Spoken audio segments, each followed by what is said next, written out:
এখানে চিংড়ি মাছের মালাইকারি আজকে মা রান্না করছে। কিভাবে রান্না করছে সেটাই দেখুন। অনেকে অনেকভাবে বানিয়ে থাকে, আর আমার মা যেভাবে করছে সেই ভিডিওটাই আপনাদের সঙ্গে শেয়ার করছি।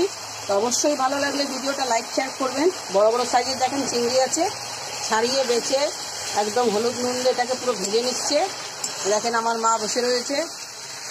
এখানে এটা হচ্ছে পোস্ত, কাঁচা লঙ্কা, এক টুকরো মতন এখানে আদা বাটা আছে, ওটা দেওয়া আছে। আর তার সঙ্গে হলুদ দিয়ে নুন দিয়ে চিংড়ি মাছটা তেলে বেশি করে দিয়েই ভেজে নিয়েছে পরিমাণ মতন।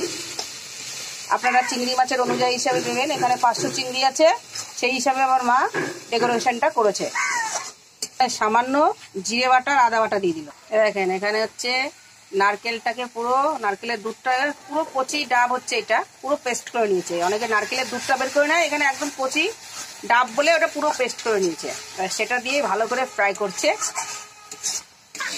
দেখেন বন্ধুরা, খুব সুন্দর করে এটা ফ্রাই করে নিয়েছে। হলুদ নুন যা যা দেওয়ার পরিমাণ মতন দিয়ে দিয়েছে। আর দেখলেন তো পোস্ত বাটা, নারকেল বাটা, সমস্ত জিনিস দিয়ে, কাঁচা লঙ্কা ঝালটা আপনাদের পছন্দ মতন দেবেন। এইভাবে মশলাটাকে সবসময় ভালোভাবে ফ্রাই করবেন। দেখেন পরিমাণ মতো পুরো জল দিয়ে দিচ্ছে। এতে তো বেশি জল যাবে না। ফিরে আসবো পুরো কমপ্লিট ভিডিওতে বন্ধুরা। এইভাবে অবশ্যই বানিয়ে খাবেন চিংড়ি মাছের মালাইকারি। অনেকে অনেকভাবে বানিয়ে থাকে, আমার মা যেভাবে বানিয়েছে সেইভাবে ভিডিওটা আপনাদের সঙ্গে শেয়ার করছি। দেখুন বন্ধুরা, পুরো কমপ্লিট চিংড়ি মাছের মালাইকারিটা। তাই এইভাবে বানিয়ে খাবেন। মা একটু তোলো চিংড়ি মাছগুলো দেখাও। নামানোর আগে একটু গরম মশলা দিয়ে দিচ্ছে। চিংড়ি মাছগুলো দেখুন, দেখেছেন কত সুন্দর সুন্দর সাইজের সব চিংড়ি।